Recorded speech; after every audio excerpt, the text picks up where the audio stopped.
उपेंद्र पराशर जी आज करीब 9 दिन से आए हुए हैं और श्री राम कथा ज्ञान यज्ञ हो रहा है प्रथम बात की शो में और श्री राम कथा का वाचन हो रहा है। हम इस समय पराशर जी से बात करेंगे कि हिंदू धर्म पर बहुत सारा आघात किया जा रहा है। ये तो प्रारंभ से होते रहा है और दो पक्ष होते हैं, एक श्वेत पक्ष और एक काला पक्ष। तो आप बिना काले पक्ष के श्वेत पक्ष की कल्पना नहीं कर सकते हैं। आप जैसे ही दिन की कल्पना करते हैं, रात स्वयं वो आकर के जुड़ जाता है। तो ये तो प्रारंभ से होते आया है। त्रेता काल में रावण, द्वापर में कंस और आज भी उसी के पैरेलल बहुत सारी शक्तियां काम कर रही है। लेकिन मैं आपको इत्मीनान दूंगा कि प्रारंभ से लेकर के आज तक जब रावण नहीं मिटा सका हमारे धर्म, हमारी संस्कृति को, कंस नहीं मिटा सका, उतना बलशाली हिरण्याक्ष और हिरण्यकश्यपु नहीं मिटा सके, तो आजकल की ये मुर्गे के टांग खाने वाले लोग क्या खाक मिटा पाएंगे हमारी संस्कृति को। वहीं पर देखा जाए तो धार्मिक राजनीति में धार्मिक पर आघात किया जाना सनातन धर्म को लेकर, जैसे ही बागेश्वर बाबा एक सनातन धर्म के कहना है हिंदू राष्ट्र का निर्माण होगा, उन पर विरोधियों द्वारा, विपक्षियों द्वारा राजनीतिक कटाक्ष किया जा रहा है और उन पर FIR की जा रही है। ये सब चलते रहेगा। देखिए, हिंदू राष्ट्र की जो अवधारणा है वो गलत अवधारणा नहीं है। मैं तो कहता हूं कि हिंदू राष्ट्र क्या, हिंदू विश्व होना चाहिए। आप जाने कि ऐसा क्यों? हमारी ही संस्कृति दुनिया की ऐसी संस्कृति है जिसमें द्यौ शांति अंतरिक्ष शांति की बात की जाती है। हमारा धर्म डिम घोष करता है और कहता है कि सर्वे भवन्तु सुखिनः, सभी सुखी हो, सभी निरामय हो। हम सूर्य चंद्रमा, जब हमारे घरों में, जब आपके घरों में पूजन होता है हिंदू संस्कृति में, तो उसमें 9 ग्रह मंडल बनाए जाते हैं जिसमें सूर्य, चंद्रमा, मंगल, बुध, गुरु, शुक्र, शनि, सभी लोग, और सबका पूजन किया जाता है। ये संपूर्ण विश्व के लोगों को एक सूत्र में बांधने का प्रयत्न है। हमारी ही संस्कृति जो है वो सबके कल्याण की भावना के लिए कार्य करती है और निवेदन भी करती है, सर्वे भवन्तु सुखिनः सर्वे सन्तु निरामया। तो जब हिंदू संस्कृति में इतना उदात्त स्वरूप है, तो मैं तो कहता हूं कि हम ही हैं कि वसुधैव कुटुम्बकम की बात करते हैं। दूसरे किसी संस्कृति में सारे वसुंधरा को कुटुम्बी नहीं बोला जाता है। तो हमारा मानना तो यह है कि हिंदू राष्ट्र ही नहीं, संपूर्ण विश्व को हिंदू विश्व घोषित करना चाहिए, ताकि दुनिया से आतंकवाद, अराजकता, असंतोष स्वयं वो मिट जाए। वहीं देखा जाए कि बहुत सारे सनातन धर्म में पंथ हैं, अलग अलग मठ के मठाधीश हैं, और उनमें जो भी चमत्कार चाहे कुछ भी ऐसी दैवी शक्ति दिखाई जाती है तो कहा जाता है कि यह पाखंड है और यह पाखंड लेकर सनातन धर्म को विखंडित किया जाता है और जात पात में बांटा जा रहा है। ऐसा है कि परमात्मा को प्राप्त करने के लिए भिन्न भिन्न ऋषियों मुनियों के द्वारा भिन्न भिन्न, जैसे जिसने जिस प्रकार से परमात्मा को प्राप्त किया तो उसने उस मार्ग का निरूपण किया। पंथ तो होते रहे हैं, भिन्न भिन्न पंथों में बटा रहता है, लेकिन सब मिला जुला करके हमारा सनातन धर्म सागर है। और इस सागर की गहराई इतनी है कि इसमें, इसके ऊपर आक्षेप करने वाले इसमें डूब करके समाप्त हो जाते हैं। आपने सुना, देखा होगा, बहुत पहले कुछ लोग राम के अस्तित्व पर ही प्रश्न उठाते थे, आज उनके अस्तित्व पर खतरा मंडरा रहा है।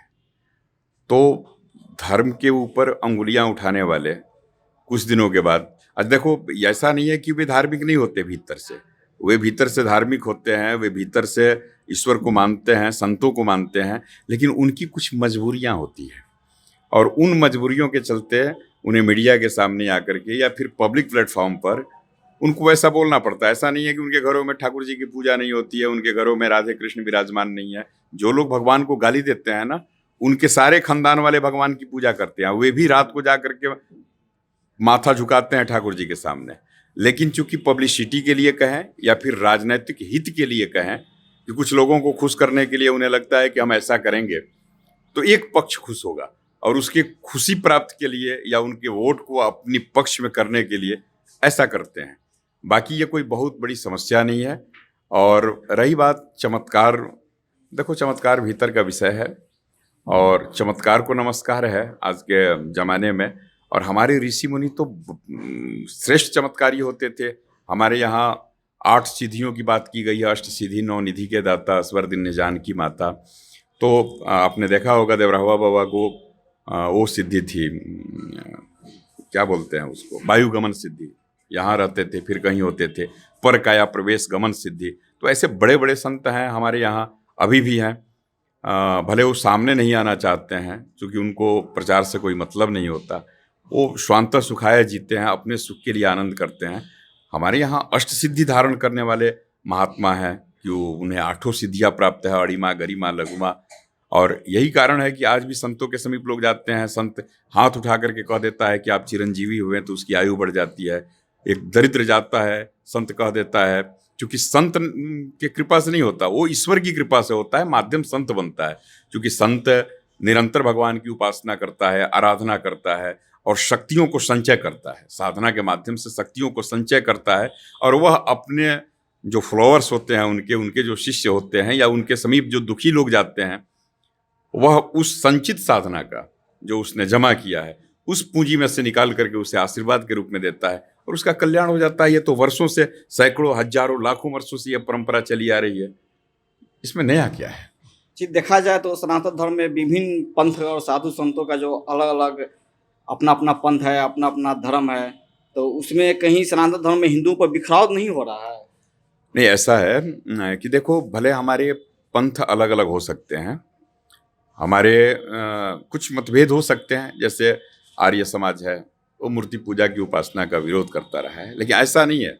ये राम मंदिर में सारे लोग एक साथ हैं, सभी लोग इस आंदोलन में हिस्सा लिए, जितने भी हिंदू के अनुषांगिक जितने वर्ग हैं सब। तो संभावना है, जैसे शैव है, शाक्त हैं, वैष्णव हैं, तो ये अपने अपने इष्ट को लेकर के कभी कभी कि भाई हमारा इष्ट बड़ा है, होता भी है। जब आप जिसकी उपासना करते हैं आपकी दृष्टि में तो वही बड़ा होता है। तो ये छोटी छोटी बातें होती रहती है, लेकिन कभी भी कोई बड़ा विषय आता है, राष्ट्रव्यापी हो या धर्म के ऊपर हो, ग्लोबली, तो सब लोग एक हैं और सब लोग उसका डट करके सामना करते हैं। विरोध करना होता है तो सब लोग एक प्लेटफॉर्म पे आके विरोध करते हैं, और फिर सम्मान करना होता है तो सब लोग एक प्लेटफॉर्म पे आके सम्मान करते हैं। तो सनातन धर्म और विश्व शांति के लिए क्या संदेश देंगे? अब ये दशक जो है ये काफ़ी निर्णायक दशक है, और देखो, मेरा मानना है कि संपूर्ण विश्व समस्याओं को जन्म देता है, और उन समस्याओं का समाधान यदि दुनिया में कहीं ढूंढा जाता है तो मात्र और मात्र हिंदुस्तान की धरती पर ढूंढा जाता है। इसलिए हिंदुस्तान को, भारत को जगत गुरु का सम्मान प्राप्त है। आज संपूर्ण विश्व भिन्न भिन्न परिस्थितियों का सामना कर रहा है। ग्लोबल वार्मिंग है, वैश्विक आतंकवाद है, भ्रष्टाचार है, और इन समस्याओं का समाधान संपूर्ण विश्व ढूंढ रहा है। और भी नई नई समस्याएं निरंतर कभी कभी आती ही रहती है, जैसे अभी बीच में कोरोना का सामना पूरा विश्व किया। तो संपूर्ण विश्व के समस्याओं का समाधान इसी हिंदुस्तान की धरती पर ढूंढा जाता रहा है और भविष्य में भी ढूंढा जाता रहेगा। मैं आग्रह करूंगा संपूर्ण हिंदुस्तान वासियों से, हमारी जो मर्यादित मार्गें हैं, जैसे प्रभु श्री राम ने जो मर्यादित मार्ग मर्यादा पुरुषोत्तम के रूप में जो निरूपित किया, भगवान श्री कृष्ण के जो उपदेश हैं, उन सबको आत्मसात करके निरंतर आगे बढ़ें, एक दूसरे का सम्मान करते हुए, एक दूसरे को आगे बढ़ाते हुए, एक दूसरे का सहयोग करते हुए। भारत बढ़ेगा, विश्व बढ़ेगा। भारत शांत रहेगा, क्योंकि भारत शांति की भूमि है, साधना की भूमि है। भारत की साधना पल्लवित पुष्पवित होगी, संपूर्ण विश्व को लाभ होगा। हमें चाहिए कि अध्यात्म मार्ग का अनुसरण करते हुए हम निरंतर प्रगति पथ पर आगे बढ़ें, सामाजिक सद्भाव का वातावरण बना रहे। ये निर्णायक दशक है। हम विश्वगुरु बनने के विश्वगुरु थे। बीच के दशकों में कुछ परिस्थितियां आई, बीच हम गुलाम हो गए और भिन्न भिन्न परिस्थितियां आई पिछले शताब्दियों में, लेकिन पुनः हम एक बार विश्वगुरु के दहलीज पे खड़े हैं। यहाँ से हमारा छलांग लगना है। विश्वगुरु थे और विश्वगुरु बनेंगे। देखिए कि वो जगत गुरु उपेंद्र प्रसाद जी ने आज महाराजगंज में एक बहुत बड़ी बात कह दी कि भारत बढ़ेगा तो विश्व बढ़ेगा, और अध्यात्म के साथ आगे बढ़ेंगे तो विश्व में भी शांति आएगी। राजेश, महाराजगंज से।